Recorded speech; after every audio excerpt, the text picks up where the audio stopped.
Le Flash Info avec le centre de stockage de la Manche. Les Gilets jaunes de Cherbourg-en-Cotentin ont prévu de déposer une lettre ouverte à la dépendance de Sonia Crimi, la députée de la Manche. Une lettre critique à l'égard du grand débat national.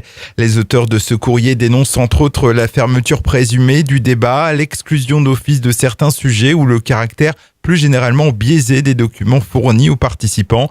Ils demanderont également à rencontrer l'élu afin d'échanger avec elle sur leurs préoccupations.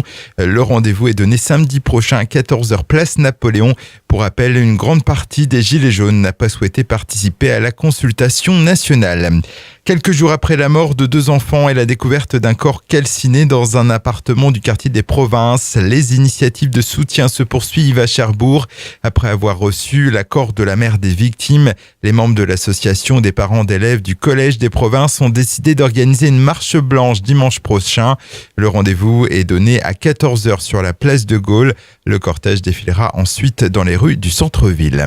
Un jeune conducteur de 18 ans contrôlé dans la nuit de mardi à mercredi à Coutances alors qu'il conduisait en état d'ivresse et avec un téléphone portable en main. Son taux a été mesuré à 1,46 g d'alcool dans le sang. Il a été placé en garde à vue puis remis en liberté quelques heures plus tard avec une convocation devant le délégué du procureur. Dans le centre-Manche, une série d'accidents à cause de la grêle hier. Une conductrice a notamment perdu le contrôle de sa voiture qui roulait sur la RN 174 en direction du rond-point de Guilberville. Un autre véhicule s'est retrouvé dans le fossé à hauteur de Giéville. Enfin, sur la même route, 2 véhicules ont dérapé et se sont percutés. Fort heureusement, personne n'a été blessé. Et puis à partir de septembre prochain, attendez-vous à des contrôles renforcés à l'entrée du site Orano-La Hague. Il s'agit d'une demande formulée par le haut fonctionnaire de défense et de sécurité.